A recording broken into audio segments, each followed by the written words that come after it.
and welcome back to the most amazing channel on the internet. I'm your host Rebecca Felgate, and today we're talking about the top 10 scary Egyptian tombs that should have stayed closed. Prior to the 1920s, there was a lot of talk about ancient Egyptian curses, but when King Tutankhamun's tomb was breached in 1922, the talk turned to practically verified urban legend, and people began to link digs to deaths. Terrifying. Before we get into this video, why don't you guys let me know if you believe in the ancient curses of Egypt, or if you think it's all a coincidence. Also, while you're down there, why don't you click on that thumbs up button and share this video. Also, if you want to check out the most amazing Instagram, there is a link to that in the description box. So, what tomb should have been left alone? Coming in at number 10, we have the Cursed Workers' Tomb of Giza. A 4,500-year-old tomb has just been reopened near the Great Pyramid of Giza. The mass burial site in the Tribal Mountains was closed for nearly 30 years in order to protect it from thieves. The Giza Plateau tomb is thought to be cursed and contains the remains of high-profile workers. These basically weren't slaves, they were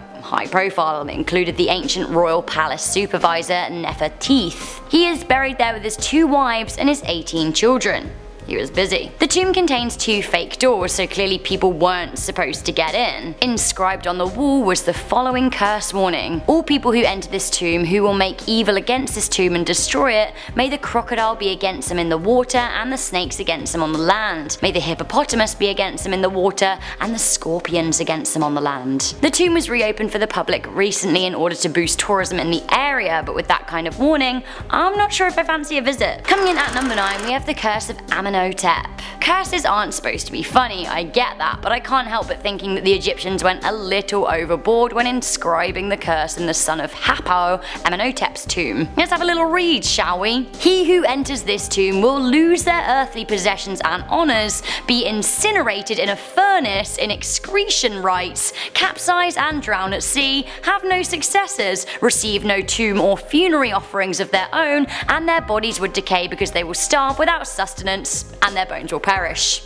Cool! Basically, all of the bases are pretty much covered then. While his tomb was broken into, his sarcophagus hasn't actually been opened yet, as it has a very well preserved face mask. Probably best to keep it that way. Coming in at number 8, we have the Black Tomb of Osiris. Am I here for an eerie black tomb? No, I'm not. Am I here for an eerie black tomb belonging to the Egyptian god of the dead? Again, really, I'm gonna have to pass on opening that one up. In 2015, a 25th dynasty structure was unearthed near Luxor on the west bank of the River Nile. So Osiris was a mythological god of the dead, but it seems that the Egyptians made a tomb for him anyway. All ancient Egyptian burial chambers were associated with Osiris, as pharaohs and rich Egyptians wanted to be able to share the afterlife with him. If Osiris decorates normal tombs, who decorates his?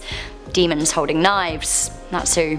Can't be good. The tomb was opened in 2015, a year still fraught with violent protests in the country. I don't know about you, but I think it could have been a bad idea to open the god of the dead's tomb. Just a hunch. Coming in at number 7, we have tombs with the donkey curse. You may not have learned this particularly gnarly piece of information at school when you were studying the ancient Egyptians, but a lot of 21st dynasty curses used to protect their wills, property and tombs in Egypt, and they were subject to a curse from the god Seth. Now, Seth was a god of storms, violence and deserts. He also happened to be a donkey. Anyway, curses involving Seth specifically said that he would rape those who entered the tombs. So, I mean, I wouldn't want to mess with a curse that promised a donkey would, well, you know. A donkey curse was famously found in the tomb of Der el-Bari Graffito, but we don't know if it actually, you know, ever came to fruition, because who would admit to that? Coming into number 6, we have mummy soup. Very recently, in July 2018, a mystery tomb was opened in the Alexandria region. In it, archaeologists found a black granite sarcophagus dating back 2,000 years. As they began to lift the lid, a pungent smell stopped them in their tracks.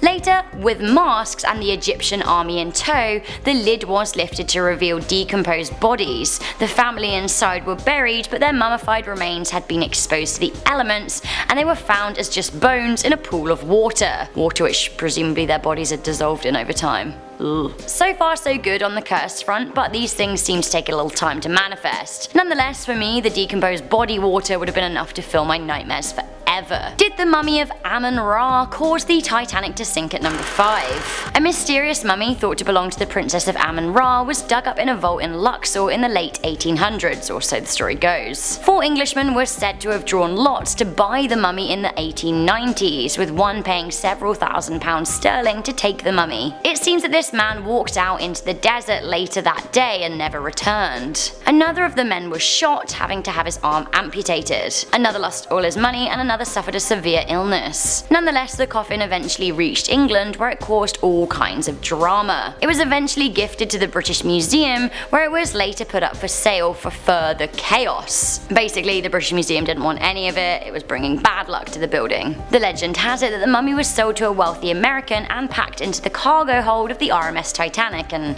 well, we all know what happened there. A lot of people dismiss this as pure myth, as there was no evidence of a mummy in the cargo hold of the ship, but honestly, who knows? Coming into number 4, we have the Cosmic Void. The Heritage Innovation Preservation Project has been working with Cairo University and the Egyptian government to scan the Great Pyramids in Giza. In 2017, a pyramid housing the tomb of the great pharaoh Khufu showed a mysterious and spooky void when it was scanned. Built in 2560 BC, this weird void has been locked away and kept a secret for over 4,000 years. By scanning the pyramid with cosmic rays, the team behind the research estimate that the void is 98 feet long and 50 feet high, which is pretty big. What even is this void? Is it a black hole? Is it a curse? It seems to be just kind of nothingness, which in itself is pretty creepy to me. Some archaeologists are calling it an intentional design element, but what is it? It seems this void is completely sealed off from any known passageways inside the pyramid. There's no way to get at it, so how was it even built? So far, the Scan Pyramid team haven't ventured into the void yet, which honestly, I think is for the best. Who knows what kind of plague could be unearthed. Coming into number 3, we have the Catacombs Curse at Tuna El Gebel. Home to the tomb of Pet Osiris and Isidora,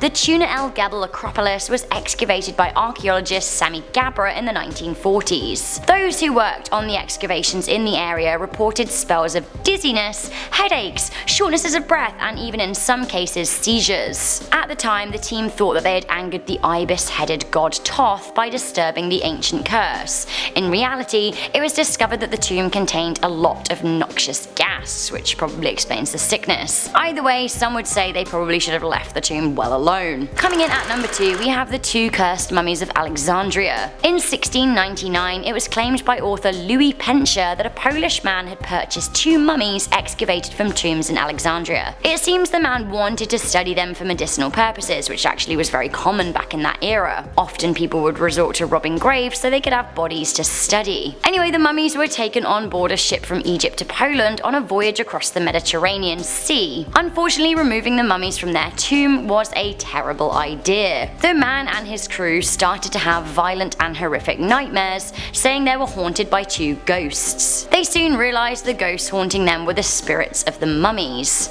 They tossed them overboard, and as soon as the corpses were submerged in the sea, the visions stopped. Okay, finally, this was a mistake. A very big mistake. On February the 16th, 1923, the last chamber of King Tutankhamun's tomb was opened, and a whole can of cursed worms came out. This is all coming in to number 1. King Tut died when he was just a teenager in around 1400 BC. Fast forward 2,500 years, and archaeologist Howard Carter entered his sealed burial chamber and began the rumors of the Egyptian curse. The tomb was excavated and entered between November 1922 and February 1923. The tomb was, like almost all Egyptian tombs, inscribed with a curse, and this one seemed particularly potent. On the day Carter entered the tomb, a cobra got into his pet canary's cage, with the bird dead in its mouth. Now, the cobra is the symbol of the Egyptian monarchy, and the symbolism wasn't lost on locals, who began to panic. Lord Carnarvon, the financial backer of the excavation project, died shortly after the tomb was first breached as a result of an infected mosquito bite. The bite possibly matched a healed lesion found on King Tut's cheek during his autopsy. Furthermore, 2 of Carnarvon's half-brothers died shortly after excavation. One of the doctors who worked worked on King Tuts' body, radiologist Sir Archibald Douglas Reed, also died a year later,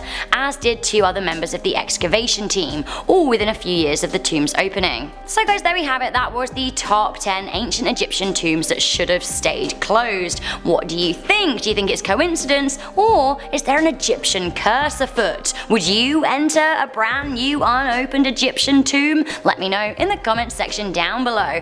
But for now, it's been quite a long video, so I'm just gonna get out of here and leave you to mull this all over. Once again, please do leave us a comment, leave a thumbs up on this video, share with a friend, and stay subscribed for more most amazing lists. Bye!